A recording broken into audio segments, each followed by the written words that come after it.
Perkenalkan saya Taslimal. Kami dari kelompok 5 ingin mendiskusikan tentang materi kami yang berjudul Dinamika Tradisionalisme, Modernitas, dan Perspektif Antropologi Politik. Pertama saya akan membahas tentang tradisionalisme. Jadi pertama kali kita perlu mengetahui definisi dari tradisionalisme tersebut. Jadi tradisionalisme adalah suatu aliran atau paham yang menekankan pada pentingnya mempertahankan nilai-nilai dan norma-norma tradisional yang telah ada dalam suatu masyarakat. Dan semua ini mengacu pada praktik, kepercayaan, dan gaya hidup yang diturunkan dari generasi ke generasi dan juga dianggap sebagai warisan dari budaya.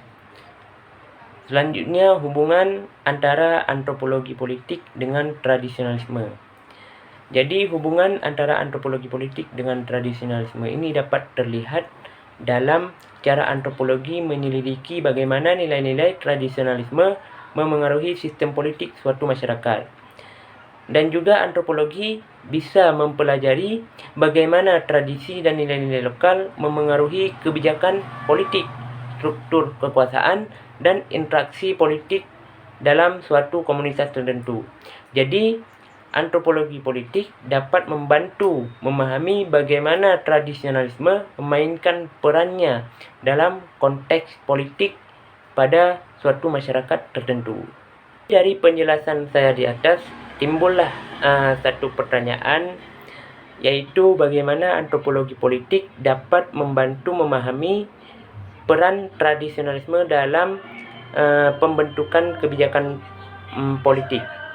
Jadi jawabannya ialah antropologi politik dapat membantu memahami peran tradisionalisme dalam proses pembentukan kebijakan politik dengan mengkaji bagaimana nilai-nilai, norma, dan praktik tradisional dalam suatu masyarakat yang memengaruhi pengambilan keputusan politik tersebut. Jadi melalui pendekatan antropologis, para peneliti dapat menyelidiki bagaimana tradisi dan kepercayaan lokal membentuk struktur kekuasaan, interaksi politik, serta kebijakan dalam suatu budaya tertentu.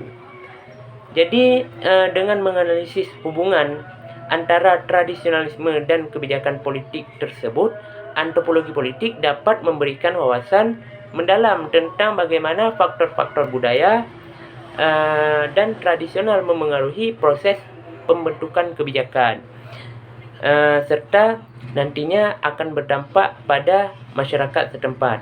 Dengan demikian, memahami peran tradisionalisme dalam proses pembentukan kebijakan politik dapat membantu pemerintah dan pembuat kebijakan untuk lebih sensitif terhadap nilai-nilai lokal dan memperhitungkan faktor budaya dalam merancang kebijakan yang lebih efektif dan berkelanjutan, serta dapat menimbulkan kebijakan-kebijakan yang positif nantinya lebih memihak kepada masyarakat-masyarakat lokal.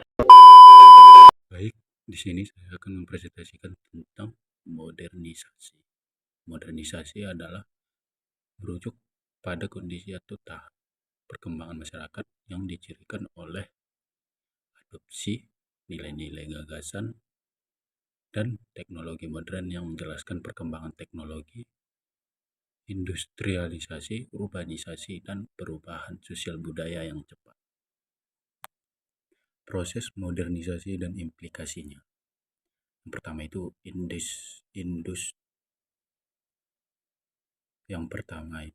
industrialisasi, yang dimana industri dan teknologi modern masuk ke dalam masyarakat tradisional yang dapat mengubah pola ekonomi dan mata pencarian. Selanjutnya, urbanisasi, perpindahan penduduk dari desa ke kota yang dapat menimbulkan pergeseran nilai-nilai dan struktur sosial. Yang ketiga itu globalisasi, penyebaran informasi, budaya, dan gaya hidup global yang dapat mempengaruhi identitas dan tradisi lokal. Baik, saya akan menjawab pertanyaan dari teman saya, yang dimana pertanyaannya adalah, coba sebutkan contoh modernisasi.